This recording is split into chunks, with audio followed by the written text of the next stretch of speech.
नमस्कार, Prabhasakshi news network और आप सभी का स्वागत है। बिहार विधानसभा चुनाव से पहले राष्ट्रीय जनतांत्रिक गठबंधन यानी एनडीए और महागठबंधन यानी इंडिया ब्लॉक दोनों ने अपने अपने घोषणा पत्र जारी कर दिए हैं।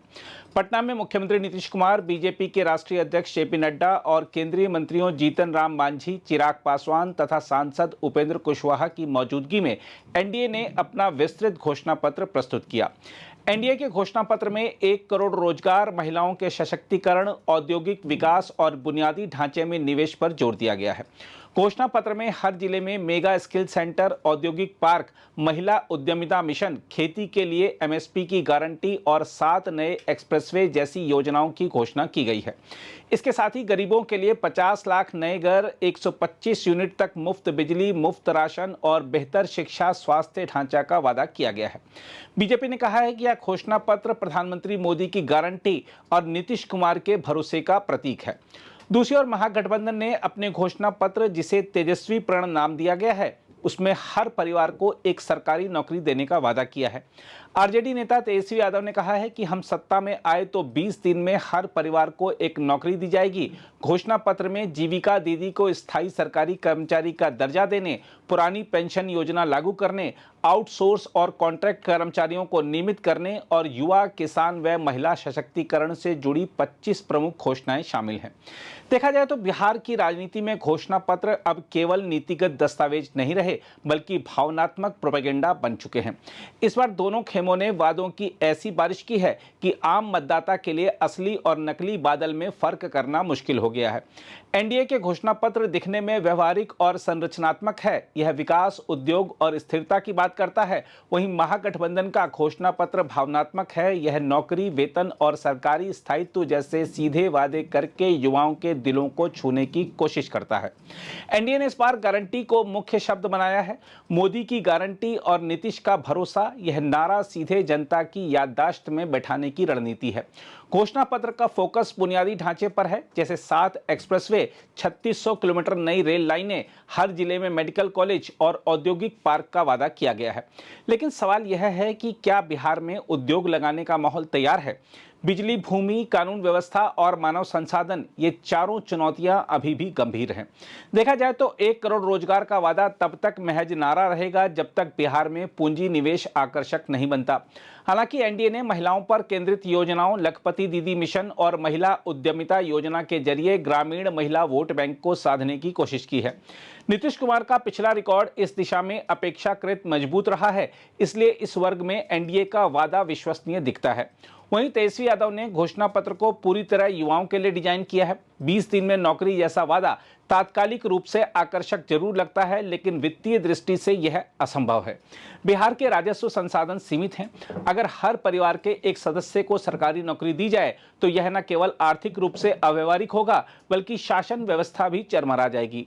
पुरानी पेंशन योजना, ठेका कर्मियों का स्थायीकरण और जीविका दीदी को सरकारी दर्जा देने जैसी घोषणाएं वित्तीय बोझ को कई गुना बढ़ा सकती हैं। महागठबंधन ने भावनात्मक राजनीति का सहारा लिया है, पर शासन के व्यवहारिक समीकरणों को नजरअंदाज किया है। अब सवाल उठता है कि जनता किसके घोषणा पत्र से प्रभावित होगी। देखा जाए तो बिहार की जनता अब केवल वादों से नहीं, विश्वसनीयता से प्रभावित होती है। नीतीश कुमार की छवि एक अनुभवी प्रशासक की है, भले ही अब उनकी लोकप्रियता घट रही हो, मगर मोदी फैक्टर आज भी ग्रामीण और मध्यम वर्ग में भरोसे का प्रतीक है। दूसरी ओर तेजस्वी यादव युवाओं में उम्मीद जगाते हैं, लेकिन जंगल राज की पुरानी यादें अभी भी वोटरों के दिमाग में ताजा हैं। इसलिए शहरी और मध्यम वर्ग के मतदाता संभवतः एनडीए के विकास और स्थिरता के वादे से आकर्षित होंगे, जबकि बेरोजगार, युवा और निम्न वर्ग महागठबंधन की नौकरी और पेंशन की घोषणाओं की ओर झुक सकते हैं। बहरहाल एनडीए का घोषणा पत्र एक दीर्घकालिक दृष्टि प्रस्तुत करता है, लेकिन उसकी सफलता क्रियान्वयन पर निर्भर रहेगी। वहीं महागठबंधन का घोषणा पत्र तत्काल राहत का सपना दिखाता है, लेकिन उसकी विश्वसनीयता संदिग्ध है।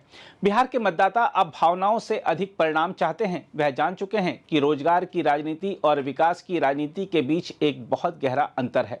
बिहार के लिए असली सवाल यह नहीं कि कौन ज्यादा वादे करता है, बल्कि यह है कि कौन अपने वादों को निभा सकता है। और इस बार जनता घोषणा पत्र नहीं, विश्वसनीयता को वोट देगी। खैर, आइए देखते हैं दोनों खेमों की ओर से क्या बड़े वादे किए गए हैं।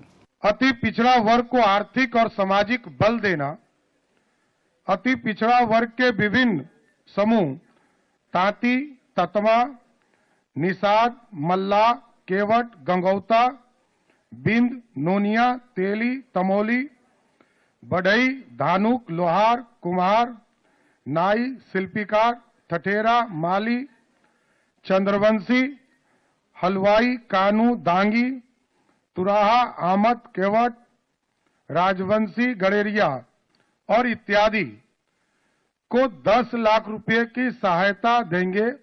एवं जो सबसे महत्वपूर्ण है कि हम सुप्रीम कोर्ट के रिटायर्ड जज की अध्यक्षता में एक उच्च स्तरीय समिति का गठन करेंगे जो अति पिछड़ा वर्ग की विभिन्न जातियों के सामाजिक आर्थिक स्थिति का आकलन करके इन जातियों को सशक्तिकरण के लिए न्यायोचित कदम उठाने का सरकार को सुझाव देगी।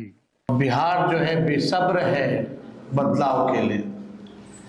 कहीं भी हम लोग जा रहे हैं, भारी तादाद में हर जात, हर वर्ग, हर धर्म के लोग साथ देने के लिए भारी संख्या में सभाओं में आ रहे हैं और लोग जो है मौजूदा सरकार से परेशान हैं और बिहार सरकार को बदलना चाहते हैं।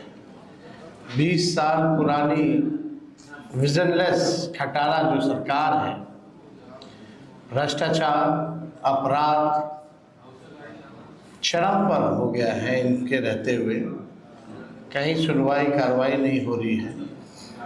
और अमित शाह जी ने तो मना ही कर दिया कि भाई अब कारखाना नहीं लग सकता क्योंकि भूमि की कमी है, इंडस्ट्री नहीं लग सकता, उद्योग नहीं लग सकता क्योंकि भूमि की कमी है।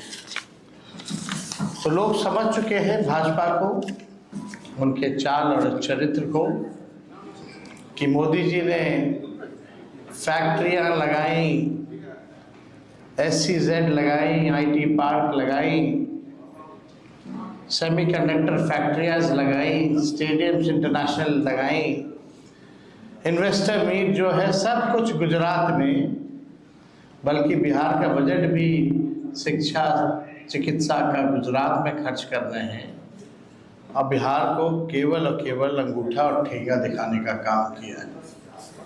तो बिहार के लोग बेसब्र हैं ये भ्रष्ट सरकार को बदलने के लिए। और आप सब लोगों को पता है कि अगर लंबे समय तक पानी अगर स्थिर रहे एक जगह तो वो सड़ जाता है, और एक ही ब्रांड का बीज अगर 20 साल तक खेतों में अगर आप रोपिएगा तो खेत भी बंजर हो जाता है, फसल नहीं आती है। तो बिहार की जनता बदलाव करेगी। अगर आप भी लेना चाहते हैं देश दुनिया की तमाम जानकारी तो आज ही सब्सक्राइब करें हमारे चैनल को। साथ ही नीचे दिए बेल आइकन को जरूर दबाएं ताकि हर अपडेट आप तक पहुंच सके।